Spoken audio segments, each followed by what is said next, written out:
Innal hamdalillah nahmaduhu wa nasta'inuhu wa nastaghfiruh wa na'udzu billahi min shururi anfusina wa sayyiati a'malina. May yahdihillahu fala mudilla lahu wa may yudlil fala hadiya lahu. Asyhadu an la ilaha illallah wahdahu la syarika lahu. Asyhadu anna Muhammadan abduhu wa rasuluhu la nabiyya wa la rasula ba'da. Usikum ya nafsi bittaqwallah faqad fazal muttaqun haitsu qala ta'ala fi kitabihil karim a'udzu billahi minasyaitonir rajim. Bismillahirrahmanirrahim. Ya ayyuhalladzina amanu taqullaha haqqa tuqatih wa la tamutunna illa wa antum muslimun. Wa qala ya ayyuhalladzina amanu taqullaha wa qulu qawlan sadida yuslih lakum a'malakum wa yaghfir lakum dhunubakum. ومن يطع الله ورسوله فقد فاز فوزا عظيما. وقال رسول الله صلى الله عليه وسلم في حديثه الشريف اتق الله حيثما كنت واتبع السيئة الحسنة تمحها وخالق الناس بخلق حسن. اللهم صل وسلم وبارك على نبينا وحبيبنا رسول الله محمد صلى الله عليه وسلم وعلى آله وأصحابه أجمعين. Ma'asyiral muslimin, Bapak-bapak, Ibu-ibu jamaah pengawasan yang mungkin saat dibermuliakan oleh Allah Subhanahu wa taala. Bismillah, monggo kita sami rasa bersyukur kepada Allah Subhanahu wa taala dan diucapkan alhamdulillahirabbil alamin. Dia dalam menika kita sami dipun pilih dening Allah Subhanahu wa taala saged nyumukeni satu galipun majlis ingkang mulia, menika majlis ilmu, majlis zikir, majlis ingkang insyaallah saged ningkataken iman kula lan panjenengan sami, majlis ingkang dipun ridhoi dening Allah Subhanahu wa taala. Menika menawi Allah boten kersakaken kula sami hadir mriki nggih boten saged hadir. Pramila rawuh panjenengan wonten ing musala menika musala Anur menika estu awit kersanipun Allah Subhanahu wa taala. Allah ngersakaken panjenengan hadir teng mriki. Nek Allah boten ngersakaken nggih boten saged mriki. Pramila bersyukur alhamdulillah kita sami saged hadir wonten majelis ilmu, saged nindakaken ibadah marang Allah Subhanahu wa taala, nambahi bekal kula sami dumateng panggesangan ingkang napa menika panggesangan ingkang kekal abadi nggih menika panggesangan benjing wonten kehidupan akhirat. Tiyang ingkang cerdas menurut Rasul, seorang mukmin yang cerdas menika seorang mukmin ingkang mangertosi memahami hakikat panggesanan alam donya menika sementara, ingkang memahami bilih panggesanan wonten alam donya menika nggih winates enten watesipun enten batasipun. Alias boten mungkin tiyang menika ajeng urip sak lami-laminipun. Mesti enten batasipun. Menyadari bilih kula sami menika mesti bakalipun suatu saat nanti akan mati. Lan semakin napa menika tambah usia kula lan panjenengan sami, sejatosipun kula lan panjenengan sami sedang menuju kematian kita masing-masing. Semakin dekat, semakin cerah. Lah, mukmin yang ingkang cerdas wau menyadari bilih panggesanan teng alam donya niku sifate namung sementara. Boten sak lami-laminipun. Kanikmatanipun nggih terbatas. Lan menyadari bilih panggesanan ingkang kekal abadi, panggesanan ingkang sejatosipun nggih menika benjing wonten ing akhirat. Pramila mukmin ingkang cerdas saged menentukan sikap pilihanipun mengutamakan kehidupan yang sementara atau dia memilih mengutamakan kehidupan yang kekal abadi. Nek tiyang ingkang cerdas menika mesti mengutamakan panggesanan ingkang kekal abadi, badhe mengutamakan kenikmatan yang tiada batas. kenikmatan yang tanpa batas benci wonten akhirat. Pramila tiyang ingkang cerdas menawi mengutamakan akhirat mestinya pun berbekal kanthi sak kathah-kathahipun damel benci wonten akhirat. Potensi diri yang kita miliki menika berupa harta benda, mungkin jabatan, ilmu, tenaga. Napa ingkang kula lan sami gadahi menika dipun ginakaken damel pados bekal dumateng kehidupan akhirat. Niku namung sarana, teng alam donya niku namung sarana, nggih. Tujuan akhiripun kula lan sami nggih menika negeri akhirat. Niku ingkang cerdas. Nenek tiyang tasih napa menika lebih mementingkan kehidupan dunia sampai namung sekedar mengejar urusan duniawi, mereka sampai meliruakan urusan akhirat, ninggalaken sholat yo biasa, ora poso yo biasa, ora maca Quran biasa mawon, sibuk dengan dunia, taklim yo pegah, sholat jamaah yo mau. Lah pripun badhe pikantuk kejayaan benjing wonten ing akhirat? Padahal ciri-ciri tiyang ingkang pikantuk hidayah saking Allah menika yasra sadrahu lil Islam. Allah badhe nglapangaken manahipun dadanipun menika saged nampi syarat Islam. Gampil anggenipun nindakaken ketaatan itu gampil. Salat jamaah enteng.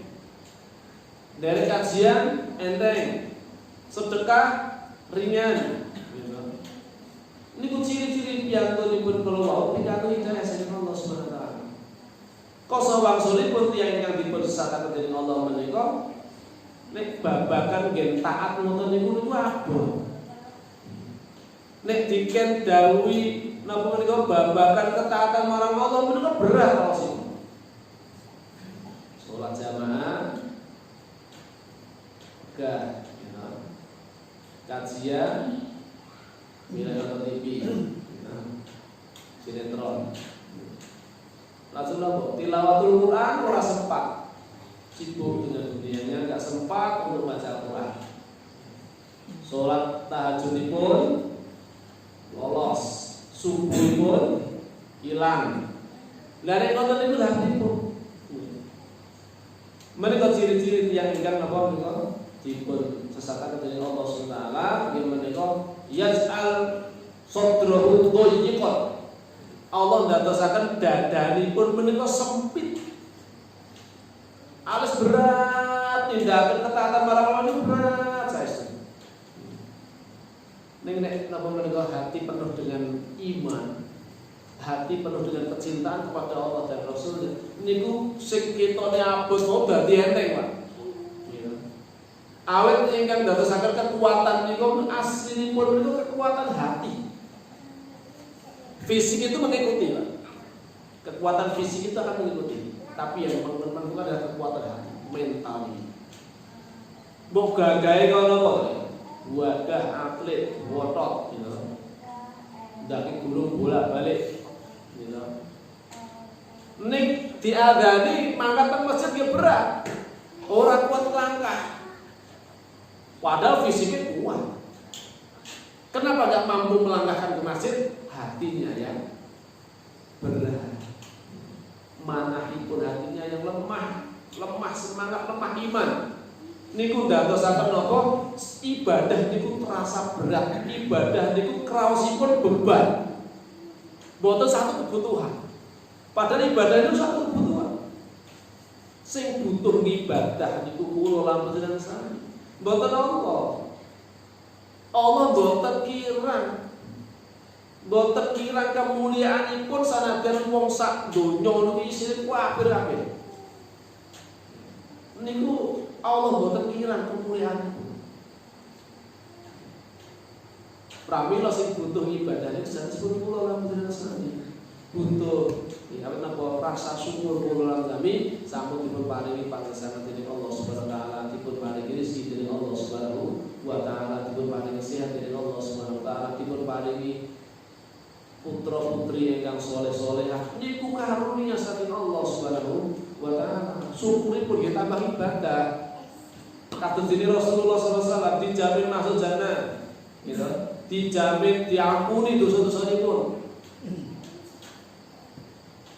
Justru karena Rasul sampun dipun jamin masuk jannah, diampuni dosanya, Rasul anggenipun ibadah tambah mempeng. Qiyamul ini pun Rasulullah masyaallah sampai kakinya bengkak. Nalika dipun dawuh dening Ibunda Aisyah radhiyallahu anha tentang seperti itu jawaban Rasulullah, afala akuna abdan syakura, tidak bolehkah aku menjadi hamba yang pandai bersyukur. Niku syukur dipun ngoten niku, Pak. Syukur atas nikmat niku dipun ginakaken dumateng ketaatan marang Allah. Jenengan dipun paringi sehat tindak ke masjid. Jenengan dipun paringi sehat nyambut damel patos ingkang rezekinya halal. Mboten patos ingkang haram. Mboten enten kok prinsip sing boleh sing haram angel, boleh sing halal. Prinsip kita ya harus halal. Gitu. Ampun melu-melu dadi napa menika ingkang nggadhahi prinsip niku zaman edan era edan jare ora keduman ya. Akhirnya melu edan, gitu.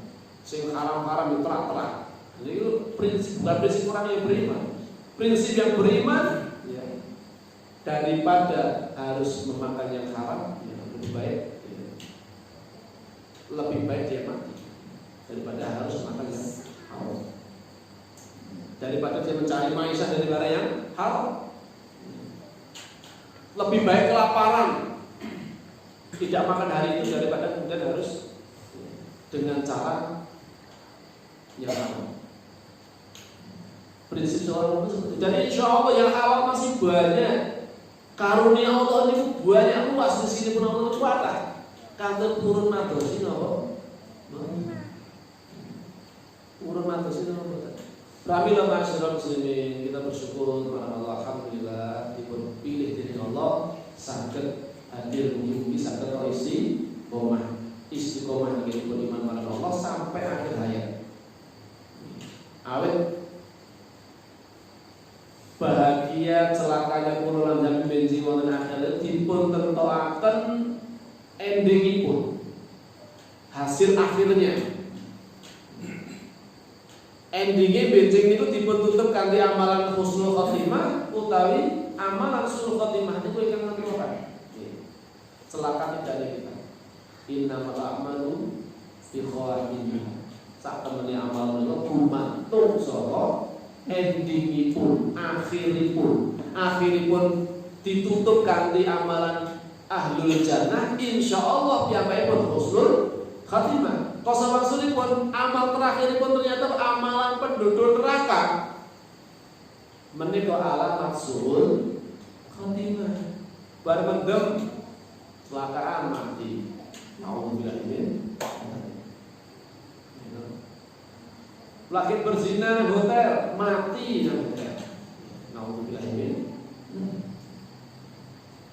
Nek bar pengajian itu meninggal. Alhamdulillah insyaallah husnul khotimah. Husnul khotimah. Apa napa? Tiyang ingkang menempuh perjalanan thalabul ilmi menika bahwa fisabilillah hatta yarji'a. Dia berada di jalan Allah sampai dia kemudian kembali ke rumahnya. Di jalan Allah Pak, ada apa-apa. Misalnya pun ternyata ban itu borok, misalnya bumi ini goncang, misalnya pun sampai meninggal karena musibah meninggal Allah. Insya Allah husnul khatimah, jannah, syahid akhirat. Masyarakat muslimin Bapak Ibu yang dirahmati Allah Subhanahu wa taala, pramila kita badhe ngaos sareng-sareng nggih menika taksih bab nggih menika tazkiyatun nafas samenika masuk nggih menika jalan masuk setan ke dalam hati. Penting kula mangertosi, kula saged mangertosi napa kemawon ingkang ndadosaken setan menika saged mlebet wonten ing manah kula lan sami terus menguasai hati kita. Ini harus kita tahu, Pak. Jalan-jalan masuk setan ini harus kita kita ketahui. Nek boten nangkep jalan-jalan masuk setan, nah bisa jadi pintu gerbang itu akan dimasuki oleh setan dengan leluasa. Dia akan menyerang dari situ, ya, menduduki tempat di situ dalam hati kita dan terus membisik-bisikkan sesuatu yang negatif. Akhirnya hati kita dikuasai oleh setan dan hawa nafsu, menguasai diri kita. Yang mengendalikan hati kita adalah hawa nafsu. Sehingga suruh ibadah berat, tapi nek maksiat enteng. Amin Allah, dikuasai hawa nafsu. Hati menika dipun ibarataken kados dene benteng. Benteng menika mestinipun enten pintu-pintune lumayan. Ora mungkin benteng ora ana pintune, mesti ada pintune. Dari dalam di dalam ada jalan masuk. Jalan masuk saya keluar mesti ada benteng. Benteng 5 orang mesti ada pintunya. Bahkan mungkin ada pintu rahasia Pak. Setiap benteng mesti ada. Lah hati menika ibaratnya harus benteng. Sementara setan itu adalah musuh yang berusaha untuk menguasai benteng itu, untuk mencuri, mendapatkan tempat dan menguasai benteng itu yang kemudian dia kendalikan. Dan pasti setan akan berusaha masuknya lewat pintu-pintu yang ada di dalam benteng tersebut. Musuh ini akan menguasai benteng ketika mereka pasti akan berusaha masuk melalui pintu-pintu yang ada dan celah-celah yang memungkinkan yang masuk. Mungkin lewat gorong-gorong dan semua celah-celah pintu itu yang memungkinkan dia masuk ke dalam benteng, dia akan masuk. Termasuk pintu rahasia barang. Nah, yang pintu rahasia dia akan cari, ketemu dia akan masuk dari situ. Lah, agar bisa menjaga benteng tetap utuh, tidak dikuasai musuh, meskipun harus ditempatkan para penjaga-penjaga pintu, penjaga-penjaga tempat-tempat yang kira-kira musuh bisa masuk. Ini itu dijaga dengan ketat. Ojo nasi lolos. Nek lolos, musuh akan berkuasa. Nek sampai kita lalai, keturun, ketiduran, musuh masuk rapi. Ayo dong lalai hati kita. Lah, hati kita mengatakan kalau mau kata ceritanya, setan itu berusaha untuk menguasai hati kita melalui jalan-jalan masuk ke dalam hati. Dan pintu masuk ke dalam hati itu banyak. Nah, waktu dalam itu kita terangkan beberapanya. Ini yang biasanya kenapa menikah pintu-pintu yang memang lebar, pintu-pintu yang sering sekali dimasuki oleh setan. Sering sekali setan itu dengan bala tentaranya mereka berusaha untuk menyelinap masuk menguasai hati tersebut melalui celah pintu itu. Napa kemauan di antara pintu-pintu keluar?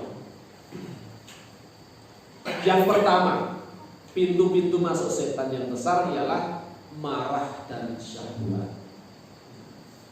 Marah itu termasuk pintu masuknya setan menguasai hati. Pramila Pak, menawi seseorang menika sedang marah, maka hawanya itu adalah panas gitu Pak. Ayo dikuasai setan. Soko napa menika setan berpuasa dalam hatinya. Maka biasanya yang sedang emosi, orang mungkin yang emosi kok kemudian waduh bener menggigil kedinginan, tidak mungkin. Orang yang marah dia pasti akan mukanya merah, urat nadinya mungkin dia keluar, dia sambil ngotot, mata melotot merah, dan hawanya panas. Maka Rasulullah SAW memberikan terapi bagi orang yang marah. Selain ta'awud, a'udzubillahi minasyaitonir rajim, minta perlindungan agar dilindungi dari syaitan yang buruk. Itu di antara sebab ketika merubah posisi. Nek mau ning ngadeg, man gantos khusus itu gantos runtuh. Insyaallah itu terapi dengan mujarab. Jangan pakai terus muring-muring pas berdiri ngadeg muring-muring. Ben ora tak linggi, lenggah. Nek ra iso turun klekaran, mosok arek klekaran biar muni-muni yo angel, Pak. Arek napa kita ambil sadar napa kita nusu-nusu, ambil sambil klekaran yo angel. Wong nesu biasanya dijengkeran tangi. Muatek berdiri. Biasanya ngono niku. Pramila supados leren menep anggenipun nesu niku kan merubah posisi dari berdiri menjadi duduk, dari duduk berbaring. Nek ora iso berwudu.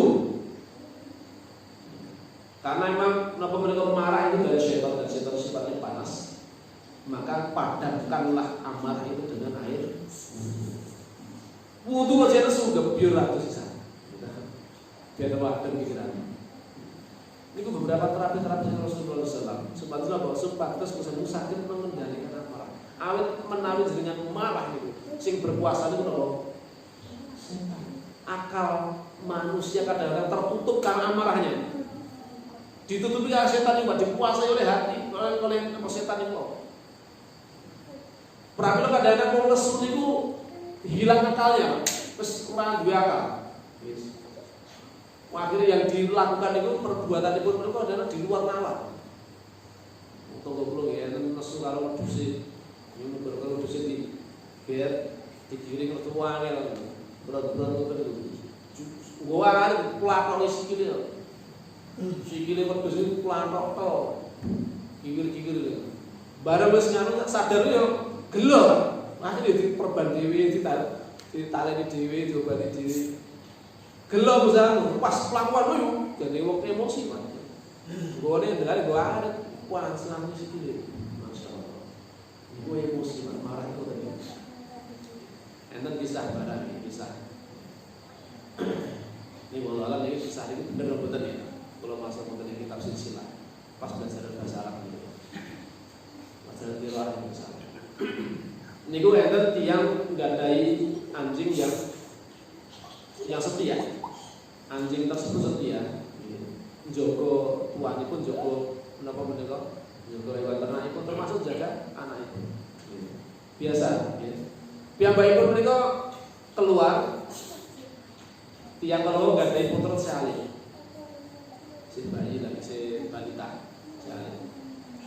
Lah, kok kenali kau wangsul tenggrianipun. Si anjing ini kemudian keluar dari rumahnya menyambut tuannya karena tuannya sangat setia sekali dengan mulut yang belepotan darah. Dalam benak orang tersebut awas di Pak. Anjing bersama dengan anaknya yang masih balita. Gitu. Bapaknya pergi keluar. Di situ gak ada orang lain. Tiba-tiba anjing keluar menghampiri tuannya dalam kondisi mulutnya berlumuran darah. Saya dipikir apa? Anakku dipanah. Tanpa pikir panjang Pak, serah diloi tanpa konfirmasi gitu. Tidak memastikan terlebih dahulu karena akalnya sudah hilang. Terbawa amarah, wah anakku dipanah. Dia masuk ambil kampak, dikampak itu anjing ini sampai mati.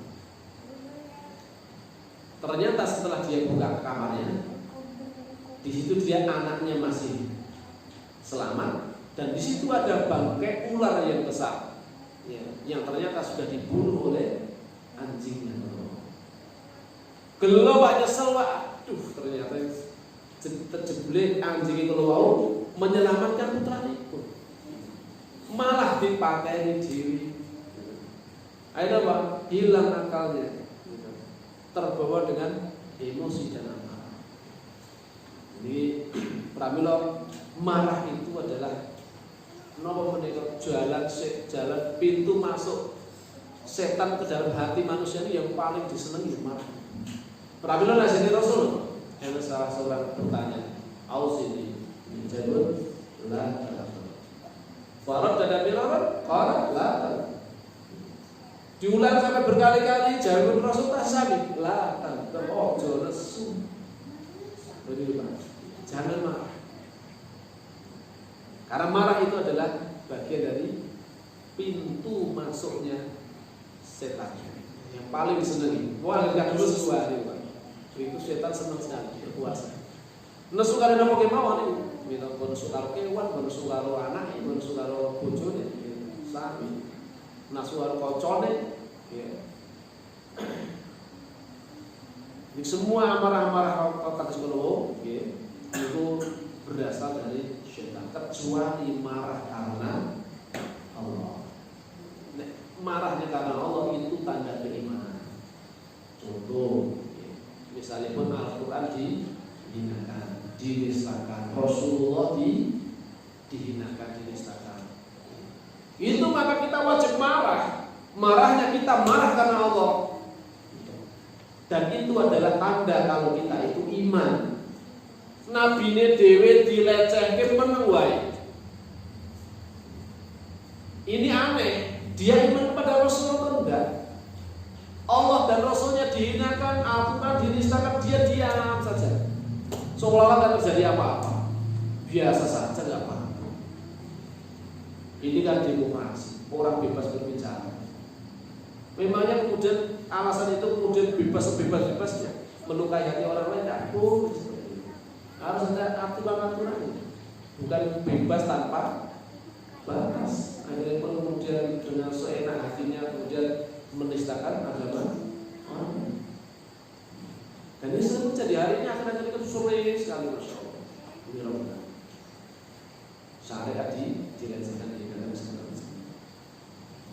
Rasulullah dijadikan bahan ejekan, bahan cemoohan, dibuat karikatur yang menghinakan Rasulullah SAW. Ini Masya Allah.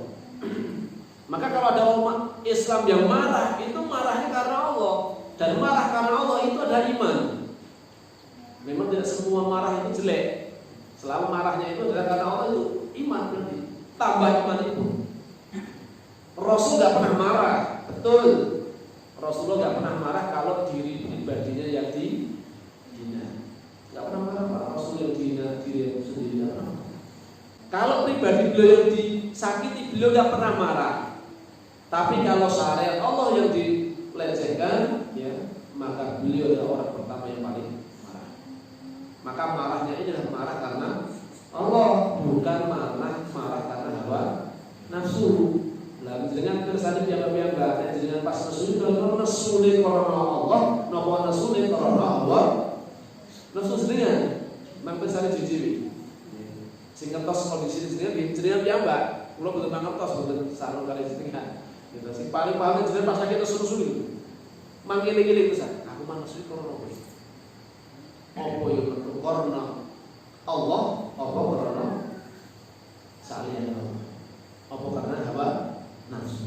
Nek karena hawa nafsu segera istighfar. Karena itu adalah pintu masuknya setan menguasai hati kita. Marah dan syahwat ini. Selama manusia masih marah, setan akan menjadikannya bahan mainan seperti halnya anak kecil yang memainkan bolanya. Kebetulan apa ini? Kebetulan setan itu. Setan senang, Pak. Membagaimanakan jenengan? Senang sekali mereka. Mempermainkan panjenengan ini. Itu pintu yang pertama, ya, marah dan syahwat. Pintu setan yang berbahaya yang lainnya adalah iri dan tamak. Iri, hasad, tamak, ya, rakus terhadap ya, sesuatu yang bukan miliknya. Ingin menguasai sesuatu yang bukan menjadi haknya. Rakus tamak dengan nomor menikah dunia, entah harta benda, entah jabatan. Ini ku biasanya pun berudari pun dunia gitu. Nek ora urusan harta benda yo urusan jabatan. Di ku kadang-kadang kadang-kadang yang menengok rakus terhadap kekuasaan, rakus terhadap uang, harta. Kalau tamak dalam hal seperti ini, makanya ada tamak yang dicela. Tapi nek tamak dalam urusan menuntut ilmu, itu tamak yang bagus. Rakus terhadap ilmu, rakus tamak atau iri kepada orang yang mempunyai ilmu, kemudian dia mengajarkan dan mengamalkan ilmu tersebut, itu kita boleh iri pada orang tersebut, boleh, bagus. Ya. Kalau saya diberi nikmat oleh Allah berupa ilmu yang seperti itu, maka saya sudah akan melakukan yang seperti itu. Maka iri yang seperti ini berpahala. Iri yang seperti ini berpahala. Nek iri karena apa? Karena duniawi. Tonggoku iso tuku anyar. Muakhire artine sing panas terbakar. panas. Tonggone bangun rumah panas atine. Tonggone itu rezeki, ya. Melimpah, panenannya apik, panas atine. Dan segala macamnya. Ini iri yang datangnya dari syaitan. Iri terhadap orang yang punya harta benda yang kemudian dia belanjakan di jalan Allah, itu iri yang baik. Kalau seperti itu, kalau seandainya saya juga dikaruniai sebagaimana si fulan mendapatkan harta seperti itu, maka saya juga akan gunakan untuk hal-hal yang baik. Saya gunakan untuk infak fisabilillah, untuk menunjukkan di jalan Allah Subhanahu wa taala. Niku iri yang baik. Nek iri hasad menika dalam urusan duniawi, boten gandengan perkara akhirat niku ingkang dipun celah, dan itulah pintu masuknya setan. Kadang-kadang kula sampeyan menika boten nyadari, nek boten nanti dipriksa atinipun aja dhewe. Kadang-kadang terjadi rasa hasad. Hasad itu kan lembut dan dekat rasa. Dan kadar hasad kita itu bertingkat-tingkat. Bertingkat-tingkat. Ada yang kadar hasad itu sangat parah sampai itu tingkatannya nanti sampai menghendaki nikmat yang ada pada saudara kita itu pindah kepada dirinya. Piye carane ben nikmate sing enek gore kancamu kuwi, gore sedulurmu kuwi ben pindah nang gone kuwi. Bagaimanapun caranya, itu yang tingkatan sudah paling parah. Yang agak ringan-ringan itu ya ketika melihat saudaranya mendapatkan nikmat dia enggak senang. Atine ora seneng. Ning nek enek tanggane sing menderita, kelangan loro, nyuwun syukur puasa, kapok apa. Dia malah senang. Ya, ketika melihat ada saudaranya yang menderita, dia senang. Itu hasad. Ada hasad dalam diri kita, ada penyakit dalam hati kita yang kadang-kadang tidak menyadari. Nek niku boten jenengan resi, terus dengan toke kemawon, hasad itu akan menggerogoti amal kebaikan kula itu kalau sini api yang membakar kayu bakar. Kertas entek. Habis dikikis oleh orang hasad. Pramila itu sering diperiksa hati itu.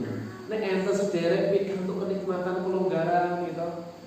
Mang derek bersyukur derek pikir alhamdulillah saat ini mobilipun anyar. Mungkin nek kula nek butuhaken nggih saged jilih lek wonten kepenak. Mulai butuhke nang rumah sakit misalipun ngoten niku ya enek sing gadah mobil mungkin kula nyambut. Niku rasa kecoh dari sini priyambakipun boten gadahi rasa iri dan dengki.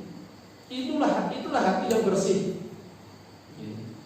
Hati yang bersih menika ingkang dadosaken tiyang ingkang pemilik hati yang bersih kula badhe dipun sedekaken wonten janipun Allah Subhanahu wa taala.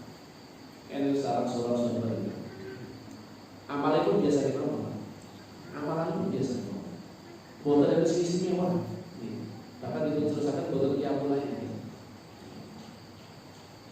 Amalan itu kata jadi para sahabat sendiri biasa kita buat sholat jamaah biasa, lihat sholat jamaah biasa. Tidak ada istimewa. Tapi mengapa Rasulullah SAW menyebutkan sampai 3 kali berturut-turut akan keluar dengan kalian seorang ahli jannah. Besok harinya lagi begitu lagi akan keluar dengan kalian seorang ahli jannah. Sahabat yang sama yang keluar. Hari berikutnya kembali Rasulullah mengatakan akan keluar dengan kalian seorang ahli jannah. Ternyata yang keluar niku boleh. Sampai sahabat Abdullah bin Amr Rasul sampai kemudian mengarang cerita mau pengennya rezeki jangan iki amal istimewa iki kok sampai sahabat iki kok luar biasa disebutkan sebagai ahlul jannah pada mulai urip nang dunya. Nek Rasul sing ketika ahlul jannah ketika dia itu masih hidup di dunia maka itu dosa dan dosa sahabat Rasulullah. Ternyata apa? Istimewanya bukan dalam amaliyah yang luar biasa, amalipun biasa kemauan, tapi hatinya yang luar biasa. Enggak pernah dia merasa dendam kepada saudaranya muslim, enggak pernah dia merasa iri, enggak pernah dia punya hasad dengki kepada saudara muslim, enggak pernah ada dendam kepada saudaranya, semua saudara sahabat muslim semua terlibat. Bahkan menawi enten ingkang napa menika ya mungkin menyakiti hatinya atau berbuat salah kepadanya, sebelum tidur pasti sudah dimaafkan. Sebelum tidur beliau sudah memaafkan.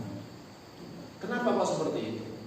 Ada yang tasing gadai ganjelan dalam hati. Ini rati maaf ya, ini orang di los nih akan menimbulkan beban dalam hati. Besok nek ketemu kuyu sih rasanya ora penak. Tapi nek di los kecul ngoten niku enteng petok biasa. Tidak merasa berburu-buru merasa. Ini biasa kok. Ini pun hati ini pun bersih. Perlu hati yang bersih itu istimewa luar biasa. Maka ini kalau kita mesti harus upaya iri dan tamak menika tadi pun stop. Ini ku pintu masuk setan menguasai hati. Selama manusia masih tamak, ketamakan tersebut akan membuatnya buta dan tuli, membabi buta. Ora nanti sing halal sing haram, pokoknya yang aku butuh yo, butuh terlaksana. Piye carane? Mbok bener mbok salah orang gagas. Niku jenenge sudah buta dan tuli. Saking tamaknya. Entah tamak terhadap harta, entah tamak terhadap kedudukan, apapun dia akan lakukan itu. Enggak peduli menerak syariat, mbok peduli. Nyalai syariat ora peduli. Pelayan dukun barang ben dadi pejabat. Pilihan lurah, pilihan bupati, pilihan gubernur, pilihan presiden, bahwa besar. Ini mesti tidak lepas dari itu, gitu. Bangsa ini berkeluar itu kesehatan. Ini insya Allah. Padahal itu perbuatan sini. Ini pun sering terjadi. Udah syarat ini, syarat ini lah. Ben tadi, itu ben tadi lurah, ben tadi bupati, ben tadi gubernur apa? Lu kadang-kadang betul. Enggak peduli itu halal atau haram, usia kurang gagas yang penting tadi pejabat. Karena itu apabila mata hati telah tertutup iri dan tamak, ia tak lagi bisa melihat. Saat itulah setan memperoleh kesempatan. Setan saat menguasai hatinya dengan leluasa. Rasulullah SAW sabda, "Ma dibani ja'i'ani ursila fi ghanamin biafsada laha min hirsil mar'i 'alal mali wasyarafi lidini." Dua serigala lapar yang dilepaskan di tengah gerombolan domba itu tidak lebih merusak dibanding ketamakan seseorang kepada harta dan kemuliaan untuk dunia. Hadis riwayat At-Tirmidzi. Hadis hasan sahih. Serigala lapar niku di dalam kondisi kelaparan kemudian dilepaskan di dalam domba, kumpulan sekawalan domba, ini kan merusak. Ya kan menerkam domba-domba berlomba. Karena apa? Dan memang itu adalah makanan. Ini ternyata menika mboten langkung merusak, ya. Daripada menika ketamaan seseorang terhadap harta benda dan kemuliaan untuk dirinya. Apabila menawi seseorang itu menjadi tamak, niku urane wansi, Pak. Nuruti keinginan hawa nafsu urane teh. Buktine pun apa? Nek dipikir bondo dunyane ya wis akeh. Rumah ya wis apik, mobile ya wis apik, gajine ya wis akeh. Ning kenapa cek tersandung kasus korupsi? Jadi sing kurang ngomongnya sing kurang. Nek mau digo kebutuhan sehari-hari cukup betul Pak? Lebih dari cukup. Tapi kenapa masih kemudian kurang? Persis sekali ketika di Rasulullah SAW, seorang yang rakus terhadap dunia itu nggak pernah kenyang Pak. Ibaratnya diparingi diparingi emas sebesar gunung Uhud, dia pasti akan menginginkan 2 emas gunung Uhud. Orang tahu lah keinginan itu. Kecuali tanah sudah menutupi mulutnya, alias mati, baru leren. Ini utama kan bahaya orang yang tidak ada konaahnya. Urip boten niku boten bahagia. Hati ini pun kurang, terangsang, terus niku hidup yang gak akan pernah bahagia, Pak. Hati kalau katakan tidak pernah akan hidup bahagia. Enak kurang terus piye carane bisnis super dengan pesat. Piye ben aku carane omahku nang ngendi enek. Terus ngoten niku. Nunggu ata. Padahal betul menyadari ternyata kematian sudah mengintai. Kematian sudah mengintai. Sing bondo donya klumpuk-klumpuke gitu. Ditumpuk-tumpuk sampai bosin halos karo orang gagas untuk mencapai harta benda niku. Boten sempat menikmati sedang kalau wau sampun meninggal dunia. Rugi, penyesalan yang tidak ada gunanya. Bending setengah kan ora gunanya. Ini bahaya nih, Bro. Ini ketamakan seorang itu. Orang itu nggak ada konaahnya karena nggak ada syukurnya, kurang syukuri. Jadi ini kurang terus nggak tahu konaah, nggak tahu merasa cukup. Insya Allah merasa cukup. Kalau hanya untuk kebutuhan sehari-hari makan, ya kemudian kebutuhan yang lain-lainnya cukup. Ini kenapa dados kurang? Kalau untuk memenuhi hasrat hawa nafsu, yang juga memenuhi gaya hidup. Nek sing dituruti gaya hidup ora nek enteki, gitu. Nek gaya hidup dituruti Pak. Tapi nek untuk memenuhi kebutuhan hidup, insya Allah cukup. Nek nuruti gaya hidup, ya ora enteki. Niki wau duwe emas sak gunung Uhud ya jalur loro. Ngendikane Rasulullah SAW. Ini bahaya nih, Bro. Setan akan menguasainya. Pintu setan lainnya adalah yang paling berbahaya juga adalah kenyang lantaran makanan.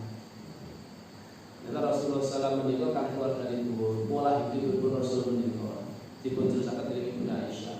Tidak pernah keluarga Rasul dan keluarganya itu kenyang dengan roti yang terbuat dari gandum syair. Selama 2 hari berturut-turut itu keluarga Rasul sampai Rasulullah wafat. Alis nawa, niki Rasul itu pola hidup itu masya Allah sederhana betul. Sampai kemudian urusan makan beliau sampai tidak sampai merasa 2 hari berturut kenyang. Ini masya Allah. Dan Rasul itu jarang makan sampai kekenyangan. Kecuali kalau pas dalam jamuan makan bersama. Itu pun jarang-jarang. Kalau beliau makan sendiri tidak pernah makan kenyang. Dan pola hidup Rasul yang sehat itulah yang menjadikan Rasul itu tidak pernah sakit. Benten kali ade Pak, gitu. Nek tidak napa-napa tidak kesadaran pola makan perusahaan itu. Rata-rata penyakit itu lahirnya dari urusan perut. Awal mulanya. Gitu Pak. Kolesterol, darah tinggi, asam urat, serangan jantung. Boleh. Wadah, macam-macam bentuk penyakit roto-roto sakit loh, perut, masalah pola makan. Rasulullah derek pola makan yang Rasulullah sehat. Rasul itu tidak makan sebelum lapar dan berhenti makan sebelum kenyang. Ini tuh ya angel, gitu. Nek ora dilatih ya angel Pak. Oh, aku lagi enak-enaknya, ya terleren. Ya supaya sih. Nggak boleh menulis istimewa saat kamu muda. Misalnya pun tadi, mau pulih kenyang pun. Itu ujian barang itu pas buka puasa nanti loh. Itu kadang nanti suami menahan seharian, pengennya nopo mau dileboki sampai penuh. Ini pola yang gak sehat itu. Sisakan sepertiga itu untuk makanan, sepertiga itu untuk air, sepertiga melintasi paringi udara dan bernapas dengan itu. Nek dikebai makanan kali unjukan sampai tahui mungkin pedal suara niku mesti dados penyakit itu. Ayat Rasul ngendika tidak ada satu wadah yang apabila diisi dengan penuh yang lebih berbahaya dibandingkan dengan perut. Nek tambah diisi pulpul itu, perut pasti akan berbahaya, nimbulkan masalah dengan kata. Pasti. Nanti stroke dulu terus berkurang masalah terjadi penyumbatan udara. Itu pas ada tekanan darah tinggi naik karena apa? Pola hidupnya, pola makanan itu, pola hidupnya kurang sehat. Makanan, ya, makanan. Ini termasuk pintu masuknya setan. Pramila ya, untuk mencegahnya ya menika manggantosaken ya, ampun ngantos makan kula sami menika sampai kekenyangan terus-terusan. Nah, mulai sampai kemudian apa menika bareng jenengan badal warak wanyang banget langsung apa turu pun niku nek jangan terus-terus ya, mesti dadi penyakit. Jadi menurut saya Pak, menurut kesehatan itu jenengan makan ya, makan malam gitu ya. Badal apa itu langsung meletak langsung nomor menika saya. Niku menimbulkan penyakit. Mungkin yang belum percaya mengatakan oleh ahli nomor menika kesehatan. Paling paham, boleh tuh ini ahli kesehatan itu. Ini ternyata gimana itu? Meskipun barang tersebut halal dan bersih, sebab kenyang bisa menguatkan syahwat. Warak itu dari sana syahwatnya ya semakin kuat. Sedangkan syahwat adalah senjata setan untuk melemahkan kita. Menika pintu setan yang ketiga, ketinggalipun sampun mlebet namun Indonesia ini turun sahabat dengan suara dan kita cekap rumiyin sampai tuki jalan masuk setan yang ke dalam hati. Yang pertama kalau yang marah dan syahwat itu pintu masuk yang paling disenangi oleh setan. Maka jangan sampai kita itu marah, biasakan kita pedang marah kita. Dipun biasakan gitu namun menahan diri untuk tidak marah. Nek daerah kulino ya apa? Panggilkan perang nesu, nek jenengan boten napa dengan latih untuk tidak marah. Niku ya apa? Akhlak itu harus dilatih. Latihan orang suci. Coba jangan orang nesu sesasi. Mantap. Hati ini pun jenengan akan tenang, damai. Darahnya dia colok buat naik. Nek ora nesu. Nek gere nesu enggak terus darahnya. Marah harus dikendalikan. Yang kedua adalah iri dan tamak, hasad, tamak terhadap kekuasaan, tamak terhadap harta. Itu adalah senjata dari pintu masuknya setan ke dalam hati kita. Termasuk gimana pintu setan yang lainnya yang gimana banyak makan. Banyak makan itu menjadi kita malas ibadah. Berat untuk ibadah, hatinya juga terasa. Wong kakek makan gitu, kakek makan, kekenyangan, terlalu banyak kekenyangan terus, itu melemahkan hati kita. Hati kita itu akhirnya menjadi lemah, ya, akhirnya menjadi keras dan menjadi keras. Karena terlalu sering kekenyangan. Wallahu a'lam bishawab. Insyaallah kita dilaksanakan malih di menika namun juga pintu-pintu masuk setan yang lainnya. Supaya sudah menika sakit mangertos. Jalan-jalan masuk setan itu apa saja? Sak sampun mangertos dijogo ben setan ora mlebu saka dalan niku.